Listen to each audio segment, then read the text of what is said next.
Hi everyone, welcome to Watch It Played. My name is Rodney Smith. In this video, we're going to learn the 2 to 4 player game, Splendor, published by Space Cowboys and Asmodee. Here, players will be taking on the roles of rich merchants working to turn raw gems into precious jewels, earning the attention of wealthy nobles. So please join me at the table and let's learn how to play.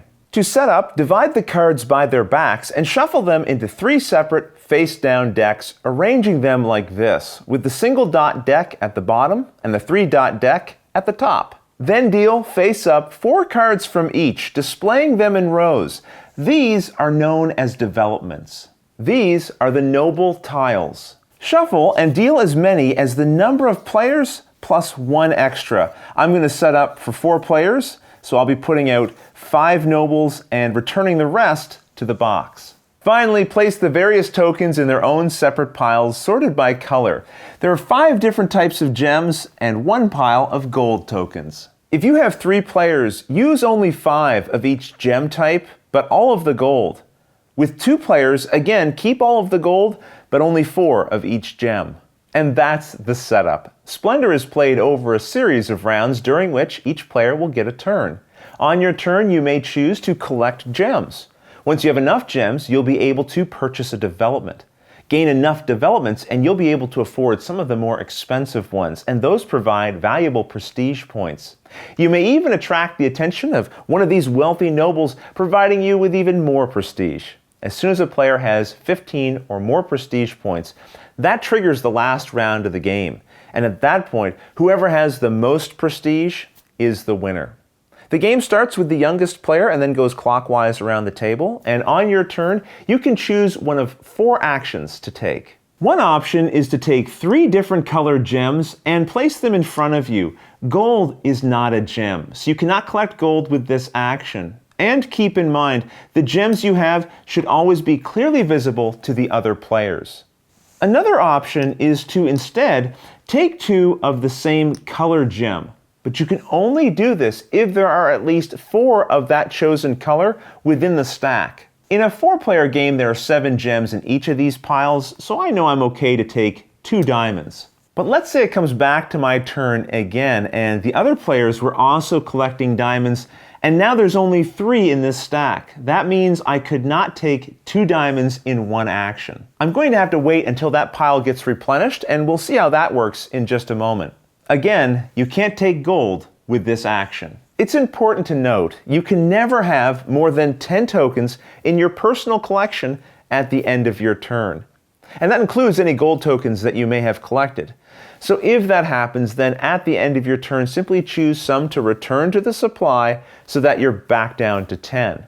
And having tokens is important, because that will give you the option on your turn to instead take the action to purchase a single face-up development card. The cost to purchase a development is shown in its bottom left-hand corner. So if I wanted this one, it's going to cost me 2 blue gems and 1 green gem, otherwise known as 2 sapphire and 1 emerald. Let's say over the course of a few turns I had collected these gems, but now it's my turn and instead I want to purchase this development. To do that, I would return to the supply 2 blue and 1 green token. And when you collect a development, you place it face up in front of you and immediately fill that development in with the top card of its corresponding draw deck. One major benefit of buying a development is that it provides a bonus, which is shown here in the top right-hand corner. This acts as a permanent gem of that type, in this case a red ruby, that I can use for the rest of the game, and it doesn't count against the limit of 10 tokens that I'm allowed to have. If we assume that these are the gems and developments I've purchased so far in the game, then picking up this development is going to be easy. First of all, I need 2 white gems, and I'm permanently gaining 1 from this development that I already have.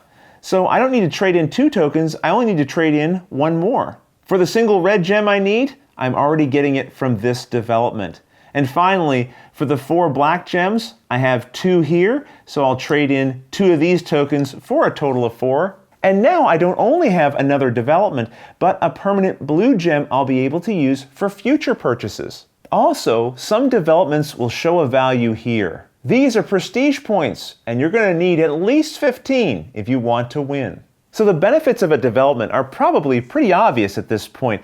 Tokens, when you spend them, you lose them, but developments, you get to keep. It's very important, though, that as you collect developments, you stack them as I've done here, so it's very clear to the players how many of each type you have and any prestige points you've collected. So to summarize, on your turn, you can take one of 4 possible actions.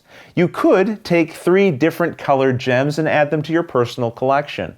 Or you could take 2 of the same colored gem, as long as there's at least 4 of that color in the stack. Or you can purchase a single face-up development. And that brings us to the final action you can take, reserving a development. Let's say there's a development you'd like to purchase, but you can't quite afford it yet and you're afraid someone else will take it. Or maybe you see a development that if someone else collects, it's just going to give them too many points.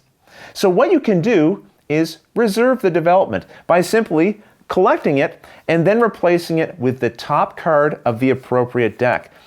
Developments you reserve, you keep in your hand. If you're feeling lucky, you could instead choose to reserve one of the top developments from its face-down deck. Either way, after reserving, you then take a gold token. If there are no gold tokens left, you can still reserve a development, but you don't get the gold. Gold is special because it's wild. Anytime you buy a development, you can trade a gold token in place of any other gem. Keep in mind you can never have more than 3 developments in your hand at a time, and you can't discard them. However, on a turn where you take the action to purchase a development, instead of purchasing one of these face-up ones, you can pick one from your hand, pay its cost, and put it face-up in front of you. After taking one of the 4 available actions, you then check to see if you've attracted the attention of any of the nobles. Each noble shows a number of developments it is looking for based on the different bonus types. This noble wants to see 3 black, 3 blue, and 3 white developments controlled by a player. I'm close here, but you don't include gem tokens. I still need 1 more blue development. So on a later turn, if I did collect one, then at the end of that turn, I would collect this noble. You cannot refuse a noble, and you wouldn't want to, but if you would attract more than 1 at the end of a turn, choose one to take, leaving any others. Hopefully, it will still be there for you to collect at the end of your next turn. When you take a noble, it is not replaced, and nobles are valuable because they provide prestige points. After taking a single action and checking to see if you've attracted a noble, your turn is over, and then the next player goes. And so it continues until a player has 15 or more prestige points in front of them. Then any players who have not yet taken a turn that round, they complete their turns. And then the game is over and the player with the most prestige wins. If there's a tie, then the tied player with the fewest developments purchased is the winner. And that's how you play Splendor. You're collecting gems in order to acquire developments, so that you can acquire better developments and more efficiently collect the prestige points that are required to win.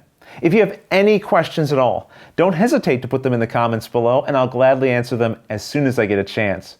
But until the next episode, thanks for watching.